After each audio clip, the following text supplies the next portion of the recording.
குடும்ப பிரச்சனை காரணமாக தந்தை கத்தியால் குத்தி கொலை.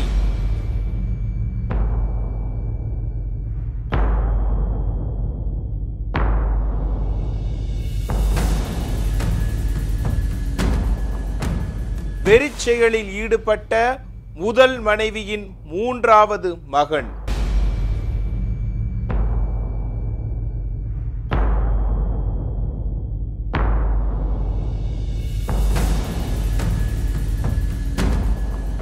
கைது செய்து போலீசார் தீவிர விசாரணை.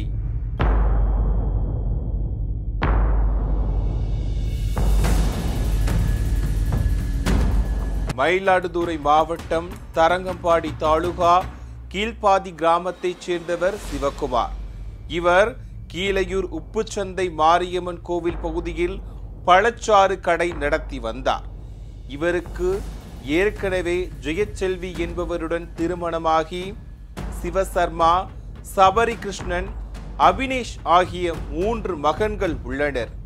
இந்நிலையில் குடும்ப தகராறு காரணமாக முதல் மனைவியின் மற்றும் மகன்களை பிரிந்த சிவக்குமார் இரண்டாவதாக ரேவதி என்பவரை திருமணம் செய்து கொண்டு அவருடன் வசித்து வந்தார். ரேவதிக்கு 2 மகன்கள் மற்றும் 1 மகள் உள்ளனர். இதனிடையே சிவக்குமாருக்கும் அவரது முதல் மனைவியின் மகன்களுக்கும் இடையே சொத்து தகராறு இருந்து வந்துள்ளது. இந்நிலையில் வழக்கம் போல் சிவக்குமார் பழச்சாறு கடையில் இருந்தபோது அங்கு முதல் மனைவியின் 3வது மகன் அபினேஷ் சென்றுள்ளார். அப்போது தனக்கு கடன் அதிகம் இருப்பதாகவும் அதனால் பணம் வேண்டும் எனவும் சிவக்குமாரிடம் அபினேஷ் கேட்டுள்ளார். ஆனால் சிவக்குமார் பணம் தர முடியாது என கூறியுள்ளார். இதனால் இருவருக்கும் இடையே வாக்குவாதம் ஏற்பட்டு தகராறாக மாறியுள்ளது. ஒரு கட்டத்தில் ஆத்திரமடைந்த அபினேஷ் தான் மறைத்து வைத்திருந்த கத்தியால் சிவக்குமாரின் நெஞ்சில் குத்தி உள்ளார். இதில் இரத்த வெள்ளத்தில் சரிந்த சிவக்குமார் சம்பவ இடத்திலேயே பரிதாபமாக உயிரிழந்தார்.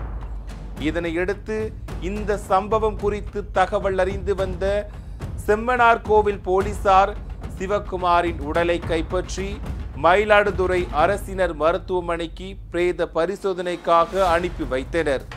தொடர்ந்து அபினேஷை கைது செய்த போலீசார் அவர் மீது கொலை வழக்கு பதிவு செய்து விசாரணை மேற்கொண்டு வருகின்றனர்.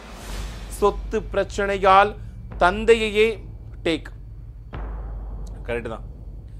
சொத்து பிரச்சனையால் தந்தையை மகனை குத்தி கொலை செய்த சம்பவம் அந்த பகுதியில் பெரும் பரபரப்பை ஏற்படுத்தி